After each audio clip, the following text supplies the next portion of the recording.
Fatherhood Uncut. We are here at the YMCA, their indoor turf field, and we'll let Wayne take it from there. All right, we are here with the great and powerful Kyle Fendlay. All right, we're here at the YMCA South Hanover. A couple questions. We just had a great leg workout. Huge dude, right? So super strong, kicked our butts. I'm barely standing here right now. Couple questions. We're going to call this the Fast Five. This is something we're going to go forward doing with everybody that we interview. It's a real good way to get to know you, get to know what you're going through, and what your motivations are. Yep. All right. So Fast Five with Kyle. What has helped you manage your time with your work and family and fitness?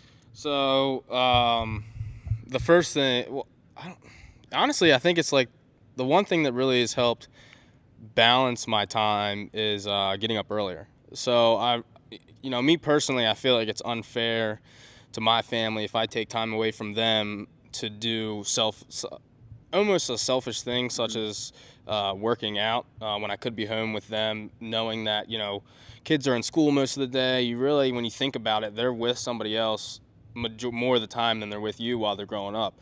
So I think getting up earlier so I can better myself to be a better person for them has really helped with my time, work, life balance.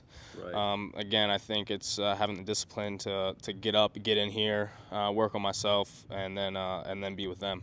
It's a great answer. And Dustin and I and Jared, we all share that same mentality. Like, we don't want to take away from them, but we also want to improve ourselves to improve, what we are for them. Right. So that's great. What's been your biggest struggle with fatherhood? With fatherhood, I would have to say the biggest struggle is there's just no rule book, there's no playbook, there's no this is what you do in this situation. Mm-hmm. So I think it's learning how to handle every different situation, and learning how to deal with other personalities when it comes to potentially other parents or teachers or whatever the case may be. The world's a different place now, so trying to teach your kids the right lessons that they can take with them, while they're growing up so they can be a better person, I would say would be the biggest struggle. Is just there's no right or wrong, I guess, way to do it. Nobody wrote a rule book for you. Perfect. What other personal endeavors do you have going on? I know we were talking earlier when we were in there and you were kicking my ass on the legs. So I was just wondering what else you got going on with your life. So first, for full disclosure, I'm not the strongest person out there. So Wayne wants to make it seem like I'm this monster, just trying to get better every day. But personal endeavor right now, I would have to say, like you, I'm planning for a bodybuilding show. That's going to happen in June. I just think it's, being in fitness, it's just something to push yourself through, to see if you have the mindset, to see if you have the discipline, the mentality to really diet down, to not cheat on your diet, to still get up and do what you have to do when you're depleted and you're cutting, and still being there for your family and for work and not slacking in any aspect of your life while you're doing it. So overall, I think it's a good mental challenge, not only with a physical challenge. The physicality will be there, but I think it's a good mental challenge overall to see how you can do in that type of situation.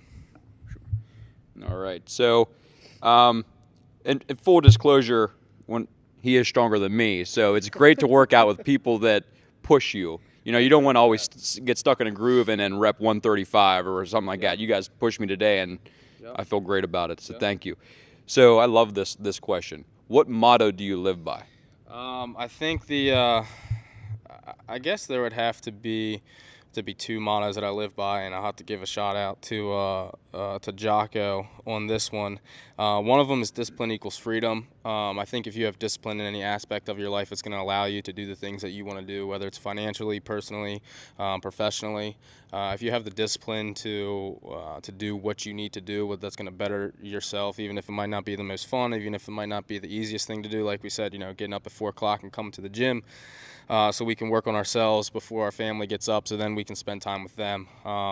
That's one. And then I think extreme ownership is another one that I live by, pointing the finger, making excuses, pointing blame at somebody else. I think it's a slippery slope to go down. So if you learn to take ownership early on, it makes it a lot easier, because then things are in your control that you can deal with. You can't really worry about things that are out of your control. So when you want to start blaming and pointing fingers, those things are out of your control. So the sooner you can take ownership of something, the sooner you are in control of the situation, and you can, I guess, can improve it. Right. Sure. All right. So I talked to him while we were lifting, and I think his last question is going to be: you drop 5 of your favorite books or podcasts. All right. So 5 of my favorite books. Obviously, 2 of them are going to be Extreme Ownership by Jocko Willink. The next one's going to be The Dichotomy of Leadership by Jocko. Start with Why by Simon Sinek is another good one. And then actually the book I'm on right now is called Give and Take, but I believe Adam Grant is another good book. Podcasts, for entertainment, I would have to say Joe Rogan.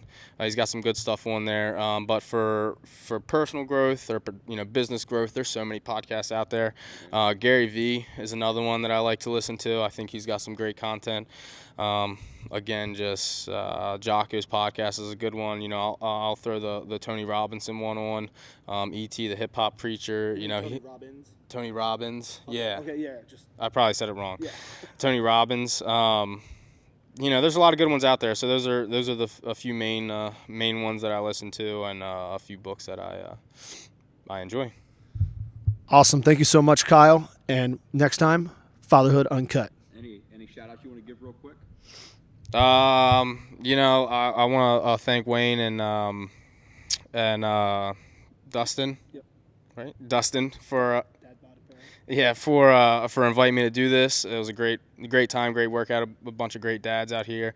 Dad Bought Apparel is a good one. I like a lot of their stuff. They're a company with a good cause, and I guess I have to give the biggest shout out to my wife to allow me to get out here and while she wakes up the kids. That's awesome, man. Hey, everybody. Kyle is a great guy. If you want to follow him, he's on Instagram. He's got a great page. See you next time. Thank you.